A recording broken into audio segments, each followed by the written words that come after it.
ሞት አይቀርም። ሰው በረሃብ ይሞታል፣ በበሽታ ይሞታል፣ በመኪና አደጋ ይሞታል፣ በጦርነት በሰው እጅ ይሞታል። እንቅፋት ሞቶ እንሞታለን፣ ምራቃችን ትን ብሎን እንሞታለን። ከመጣ አይቀርም። ግን ሃይማኖትን አጽንቶ ምግባርን አቅንቶ ለንስሐ የሚገባ ፍሬ አፍርቶ የአምላክን ቅዱስ ሥጋና ክቡር ደም ተቀብሎ ተዘጋጅቶ መሞት ደግሞ መታደል ነው። ሞት እረፍት ነው። ሥጋችንን ነው የሚገድሉት፣ ነፍሳችንን የት ያገኟታል? ሥጋችሁን የሚገድሉትን አትፍሩ ይላል። ነፍሳችሁን መግደል አይቻላቸውምና ይላል ቃሉ የማቴዎስ ወንጌል ምዕራፍ 10 ቁጥር 28 ላይ። ስለዚህ ሥጋችንን የሚገድሉትን አትፍሩ፣ ይልቅ አምነን እንሞት።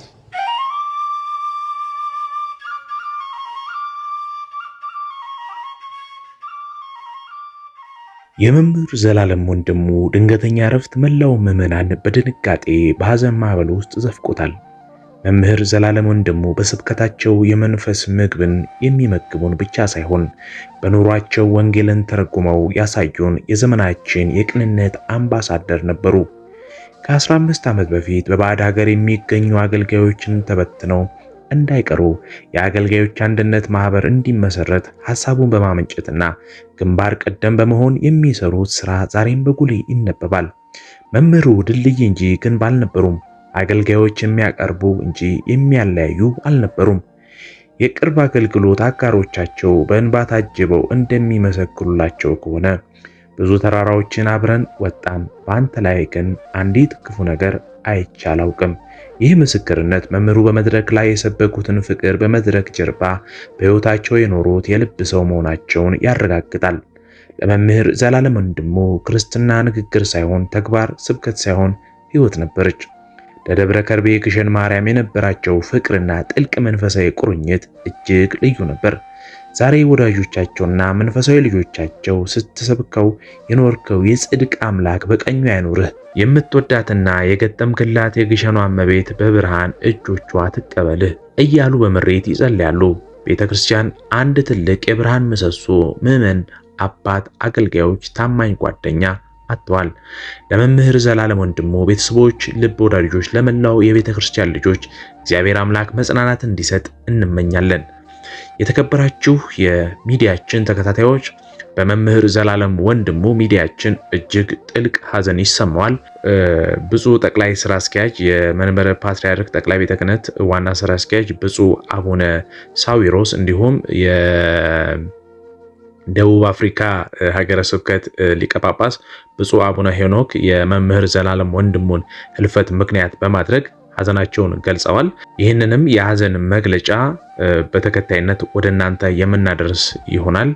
በቅድሚያ ብፁዕ አቡነ ሳዊሮስ የጠቅላይ ቤተ ክህነት ዋና ስራ አስኪያጅ የሐዘን መግለጫ ይህን ይመስላል። ለበርካታ ዓመታት ከገጠር እስከ ከተማ፣ ሀገር ውስጥ እስከ ውጭ ሀገር በወንጌል አገልግሎት በታማኝነትና በትጋት ያለ እረፍት ሲያገለግሉ የኖሩት መምህር ዘላለም ወንድሙ በዛሬው ዕለት ከዚህ ዓለም ድካም ማረፋቸውን ተከትሎ የተሰማኝን ጥልቅ ሐዘን እገልጻለሁ። ልጃችን መምህር ዘላለም ወንድሙ በእውነት ቅን፣ ደግ፣ ታታሪ፣ ትሁትና ደከመኝ ሰለቸኝ የማይሉ ጠንካራ አገልጋይ ነበሩ። በዛሬው ዕለት የልጃችን የመምህር ዘላለም ህልፈት ስንሰማ ከፍተኛ ሐዘን ተሰምቶናል። እግዚአብሔር አምላክ ነፍሳቸውን በአብርሃም፣ በይስሐቅ፣ በያዕቆብ እቅፍ ያኖርልን። ለቤተሰቦቻቸውና ለወዳጅ ዘመዶቻቸው እንዲሁም ለኦርቶዶክሳውያን ልጆቻችን በሙሉ መጽናናትን ይስጥልን።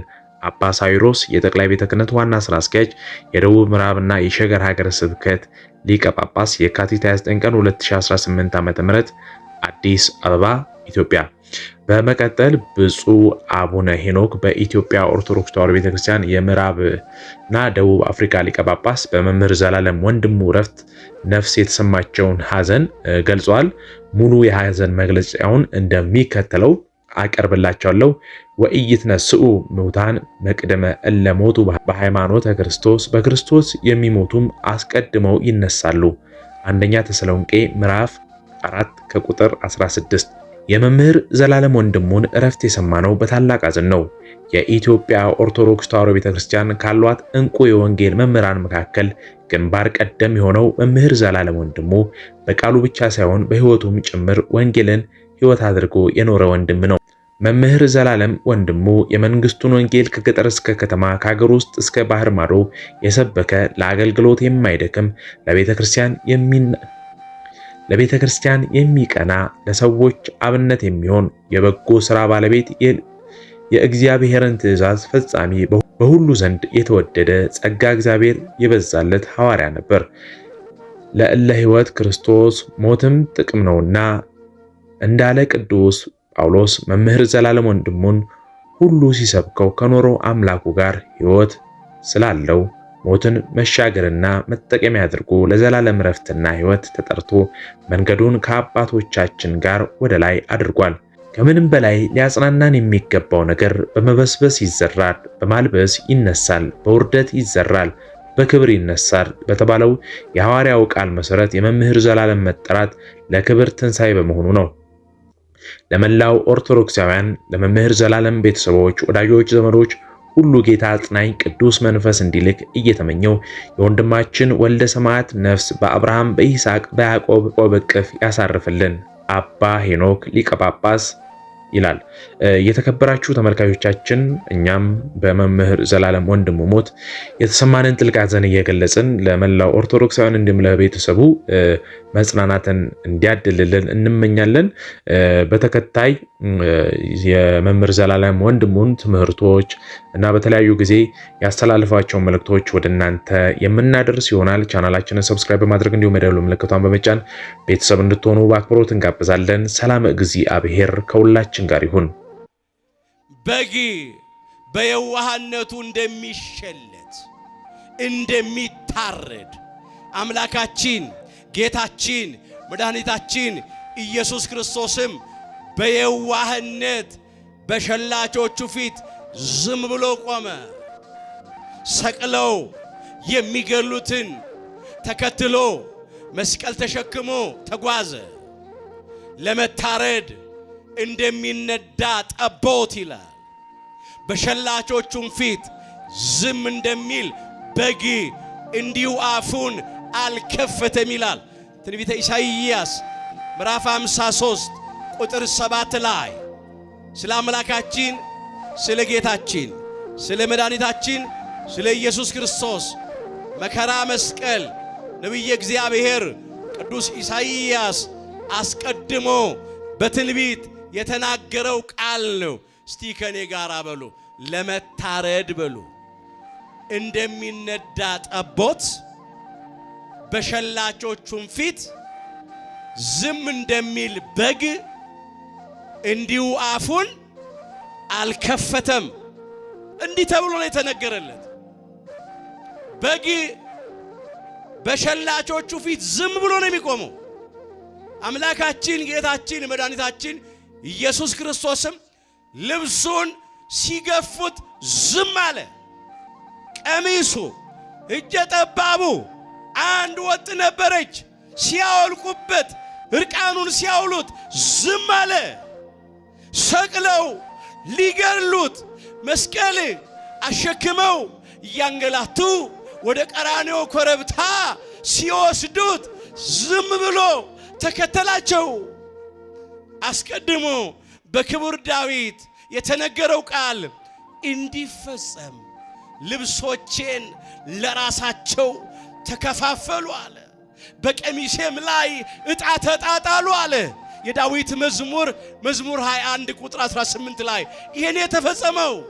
አዎ ልብሶቹን ተከፋፈሉ፣ 4 ቦታ አድርገው።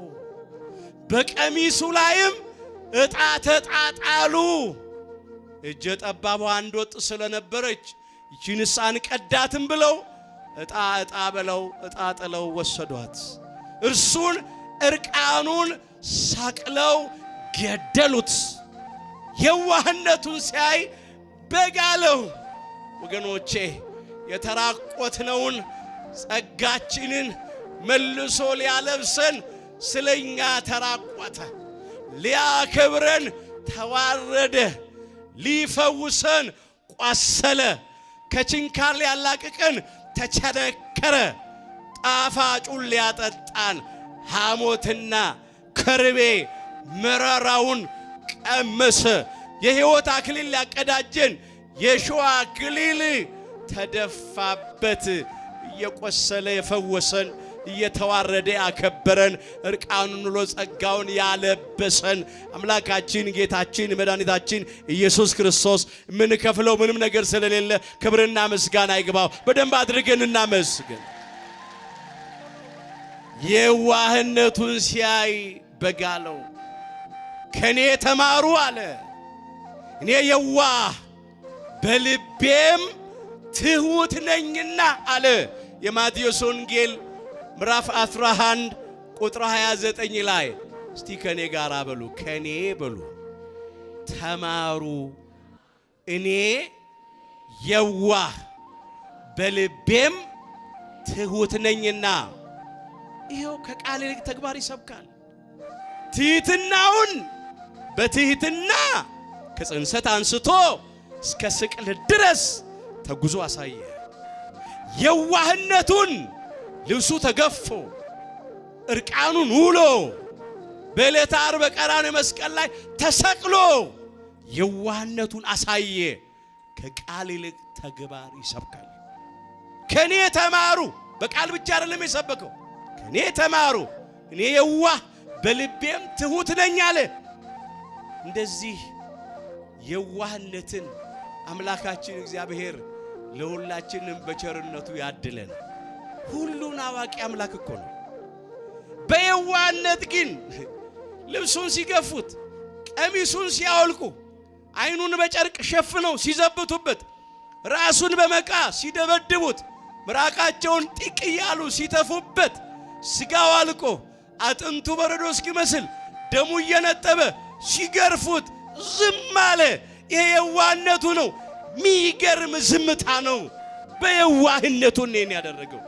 የዋህነቱን ሲያይ በጋለው። ሁለተኛው እሱ። ሶስተኛው የእግዚአብሔር በግ እነሆ ያለው መስዋዕትነቱን ሲያይ ነው። በብሉይ ኪዳን ለኃጢአት ስርየት መስዋዕት ሆነው ይቀርቡ ከነበሩት እንስሳት መካከል አንዱ በግ የበግ ጠቦት ነው።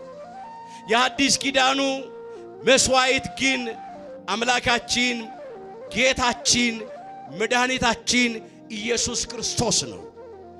በሐዲስ ኪዳን ሌላ የእንስሳት የፍሪዳ፣ የጊደር፣ የርግብ፣ የአውራ ፍየል፣ የጠቦት መስዋዕት አይሰዋም።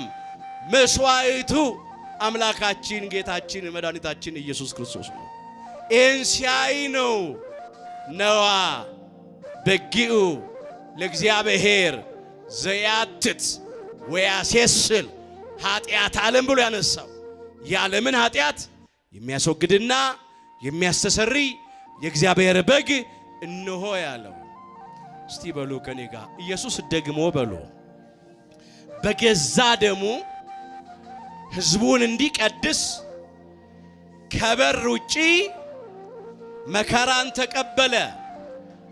ዕብራውያን ምዕራፍ 13 ቁጥር 12 አምላካችን ጌታችን መድኃኒታችን ኢየሱስ ክርስቶስ በገዛ የከበረ ደሙ ፈሳሽነት ሕዝቡን እንዲቀድስ ከበር ውጪ በኢየሩሳሌም በቀራንዮ ኮረብታ መከራን ተቀበለ።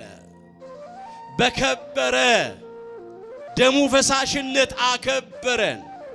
ቅዱስ ሥጋውን ቆርሶ ቀደሰን። ነውራችንን አንከባለለ። የኃጢአታችንን ስርየት አደለን። ይህንን ያነሳው ቅዱስ ጳውሎስ